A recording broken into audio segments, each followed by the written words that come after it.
And this morning, we're working to learn more about a deadly ATV crash in Aiken County. Officials say that it happened right here on Old Shoals Road around 2:40 yesterday afternoon.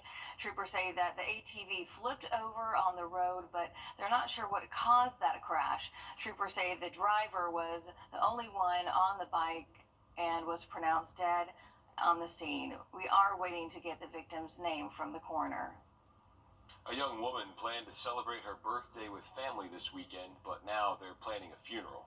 Richmond County deputies say that 21-year-old Samara Rogers was walking on Ira Road Wednesday morning when she was attacked by at least one dog. Now, we did speak with her mother, who says that she was so close to making it home that day. Tamika Harris says that she can't help but think about her daughter's final moments. She says her daughter was on the way home from school when the attack happened. She says a couple of more steps and she would have been home. Now the daughter, sister, and friend to so many will be 21 forever. And you can hear Harris's voice tremble as she told other families to keep those closest to you and say, I love you any chance you get. You never know when it's going to be your last day, your last hour. You can bury your mother, you can bury your father, a friend, a mate. There's nothing like burying a child. And deputies did make an arrest in this case. 55-year-old Charles Blackwell was taken into custody Wednesday. He's charged with involuntary manslaughter. As for the dogs involved, we're still working to learn about their future. Deputies say she was attacked by two dogs, and we saw animal control officers bring out two dogs from a home on that street. So we'll keep you updated as we follow this case. Packages sitting at shipping centers instead of on FedEx delivery trucks this morning. Thousands of customers across Georgia in a rage because of shipping delays at a facility in Austell. All of this happening during a busy holiday season with just 5 days until Christmas. We spoke with some people at the Augusta FedEx Shipping Center yesterday about the delays, and they say they're tired of waiting. I ordered a couch probably around like 3 weeks ago, and it is just sitting at a warehouse, I believe, and then my desk has said it's been out for delivery for like 3 days now. We did reach out to FedEx for comment. The company says they're sorry for any inconvenience and are working tirelessly to deliver everyone's packages ahead of the holidays. They also say they're working to extend their operation hours and delivery times. Well, it's time to go home for the holidays. Today, Fort Eisenhower personnel say they're ready to send off more than 3,000 soldiers. The process started at midnight, and your Taylor Martin is set up at the Army Post now to show us how it's going so far. Taylor? It's going well here, and yes, they started off at midnight, sending these soldiers off to the Atlanta Hartsfield-Jackson Airport out there, and then also some to the Augusta Regional Airport, and they've been going all morning. They say they start at the beginning of the year planning this operation so that soldiers can go home to see their families for the holidays. And I'm here with Private Kisiana Patterson. Good morning. Good morning. And just tell me, how long has it been since you've been home, and what are you most looking forward to with seeing your family? It's been maybe about 5-6 months since I've been home. I'm really excited to see my family because my mom and my siblings are very close, and we do everything together. So it's been a struggle being here and away from them, but HBO is here, and I think everyone's really excited for it. And you come from a military family yourself, so what does it mean for you to be able to go home and spend this time with them for the holidays? It means a lot. I get to go back a soldier. I get to tell my mom that not only did she serve, my dad served, and I'm continuing the legacy for my family. And that's something that I hold a lot of honor, and I know there's a lot to be expected of me. So I've been working really hard here. And it's an exciting time for you, but there are also some men and women that might not be able to make it home for the holidays. So what do you say to your fellow servicemen and women who, aren't able to do that? I always tell them to embrace whatever gifts, whatever love, whatever kindness that is given out during the Christmas holidays from their battle buddies, from their peers. Call their families, send letters, write letters, journal, anything that could possibly help them cope with not being able to see their families or their friends. Yes. Well, thank you, and thank you for your service, and Merry Christmas. Thank you for your support, and Merry Christmas as well. They are sending so many more soldiers out this morning, and we'll be back with some more. All right, a lot of soldiers right there just waiting to get home, and I know those families are going to be excited to see them. We'll check back in with you a little bit later, Taylor. Augusta Veterans Affairs celebrating the success. The Richmond County Sheriff's Office is looking for this man wanted on your screen. Deputies say 22-year-old Wrdw Poland is wanted in connection to a sexual assault and robbery at a gas station on James Drive.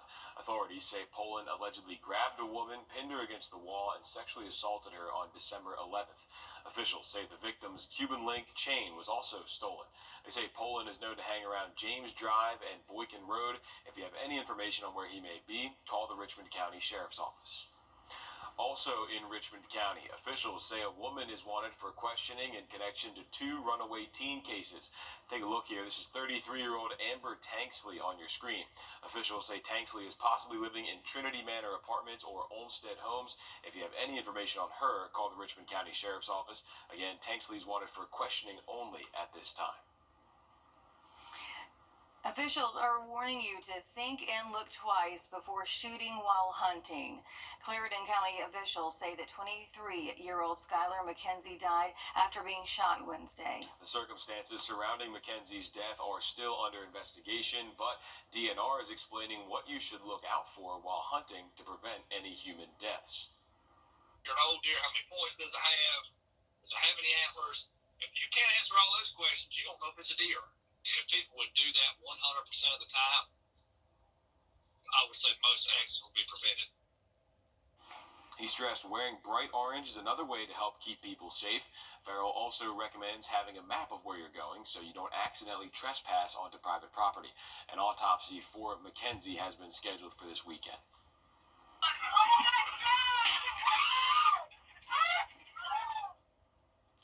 Newly released chaotic video capturing the moment that bullets hit a Charlotte-Mecklenburg school bus, injuring 2 students Monday. You could see that there were shattered windows and bullet holes carved into the bus.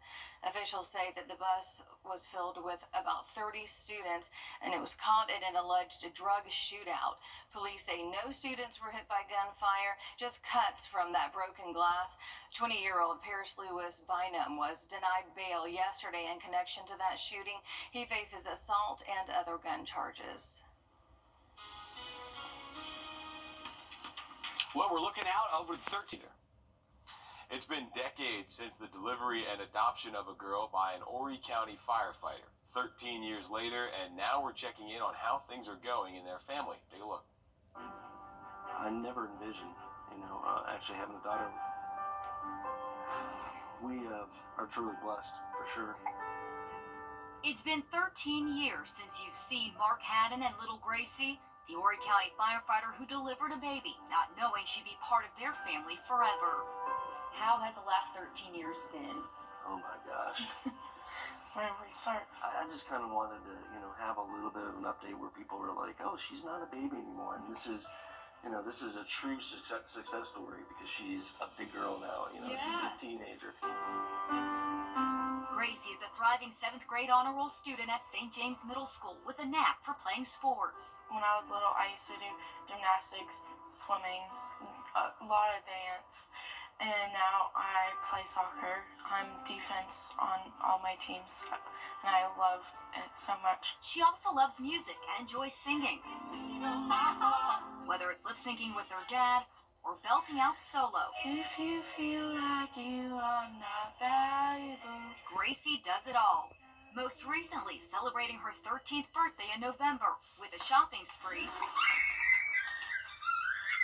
and a special serenade from her church choir.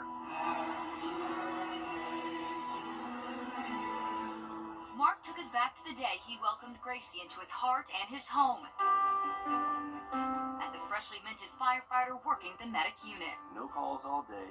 We just cooked steaks on the grill, just kind of relaxing.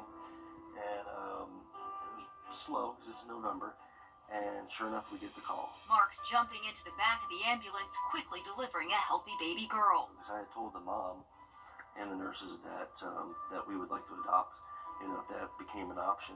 48 hours later, Gracie joined 2 older brothers and completed the family. Over the years, we've just become best buddies, and we have an amazing relationship. He's always someone I can go to or talk to when I'm having a hard time. Their bond is beyond strong, which is evident in Gracie's room. These are balloons from my birthday. Very cool room. And in the time they share together.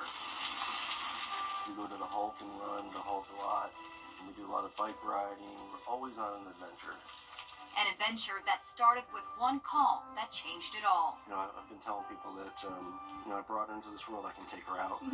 So, and I'll be able to tell her that. The more I think about that statement that, I brought her in this world, I can take her out, I can't imagine life or this world without her.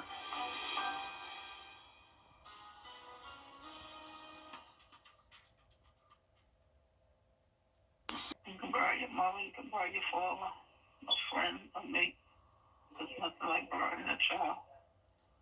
Something no parent can even fathom. An emotional moment as the mother of an Augusta woman killed in a dog attack reflects in disbelief.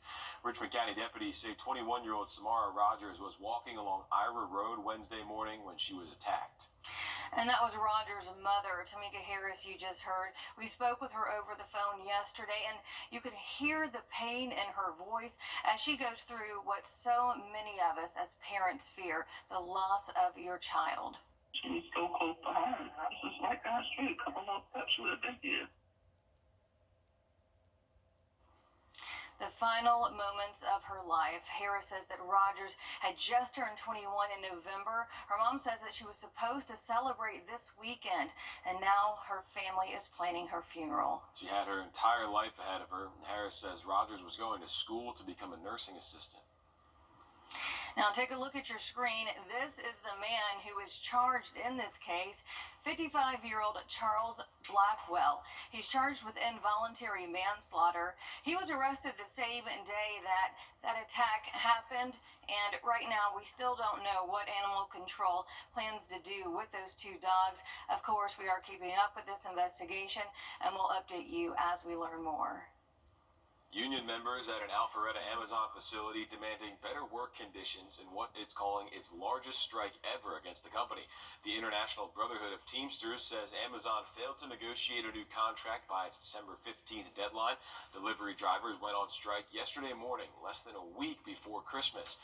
One delivery driver says he was injured on the job and still no help from leaders. It's been 7 days and I haven't even talked to an advisor. I haven't got no orthopedic care, nothing. And I'm still waiting. And the strike stretches across state lines. You're taking a look at delivery drivers protesting in an Amazon facility in Spartanburg. These upstate workers joining thousands of others across the country. Amazon claims many of the drivers going on strike were independently contracted, and therefore they don't have an obligation to bargain with them. 6:34 now. Christmas is just 5 days away, and this morning, hundreds of Fort Eisenhower soldiers are getting ready to head home for the holidays.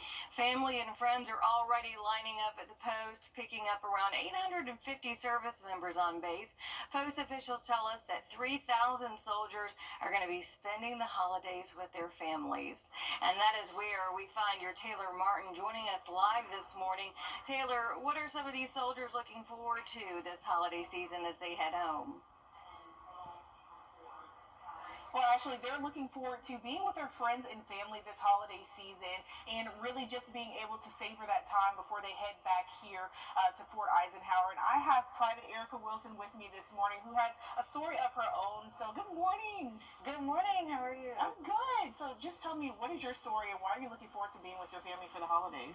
Oh man, so I come from a long military family. Both my parents were in, my husband's in, and I've been married for about 14 years, being a military spouse, and I'm excited to, finally get the opportunity to take this uniform off and go back to being mom to my 3 kids.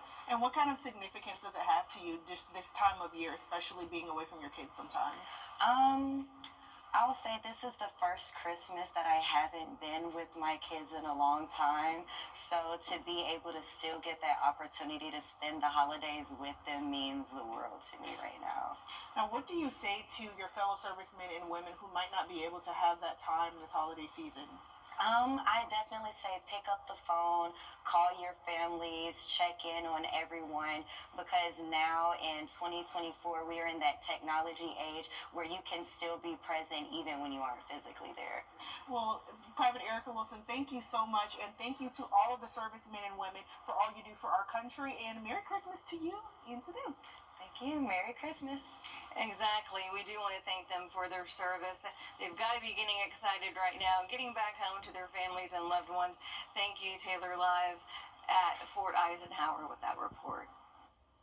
Aiken County Sheriff-elect Marty Sawyer announced the federal spending bill before Congress includes critical money that can help Georgia farmers still trying to recover from Hurricane Helene. But of course, that bill doesn't appear to be going anywhere. Georgia State House reporter Abby Kasoris tells us what that means for people right here in the state.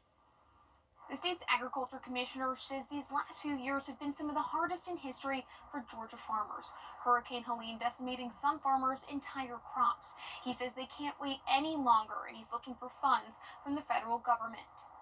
Cotton rotting, peanuts spoiling, pecan trees uprooted. Georgia's agriculture and timber industry taking a $6.4 billion hit. It's the worst timed storm that you could have. It's kind of your worst nightmare when you're a farmer. 2025 spend. The concerned farmers could lose hope. If farmers don't get some relief and you end up seeing some other farmers go out of business. Emory University professor Tom Smith says it's a classic case of decreased supply, higher prices. Consumers are not very happy with the trend in food prices. The bill itself includes nearly $100 billion in aid for multiple disasters, fires, hurricanes, and a commitment to rebuild Baltimore's Francis Scott Key Bridge. Critics say the massive 1,500-page bill is a pork bill filled with fluff. That's why Georgia Congresswoman Marjorie Taylor Greene says she can't support it. I do think the farm and disaster aid relief needs to be separated. I think that's critically important. Georgia Agriculture Commissioner Tyler Harper says historically disaster relief has always been tacked onto the federal spending bill, and farmers are running out of time. Our farm families are being used as a pawn in these conversations and discussions, and that's not fair to agriculture. That's not fair to our farm families. If the spending bill does not pass by Friday, the federal government would effectively shut down, and we'd start to see a ripple effect. Federal parks closing and federal employees not receiving their paychecks. Elon Musk, a close ally to President-elect Donald Trump, has called for the federal government to stay shut down until Inauguration Day on January 20th. In Forsyth, I'm Abby Kasoris. Can Medicaid recipients sue the state of South Carolina for defunding Planned Parenthood for non-abortion users? That's the question a Supreme Court judge is going to have to decide next year. The case started with an executive order that Governor Henry McMaster issued in 2018 banning Planned Parenthood from using the state's Medicaid program for services besides abortions. Those banned services include birth control, testing and treatment for STIs, and cancer screenings. We provide these services every day, and we are able to provide them to people with low incomes. We're able to provide them on a sliding scale, and we're one of the few providers who accept Medicaid for these services. Taxpayer dollars shouldn't be used to fund facilities that choose to profit off abortion, and South Carolina is free to use its limited funding to subsidize life-affirming health care. The Supreme Court has not set a date for arguments in the case. They are expected to begin sometime next spring.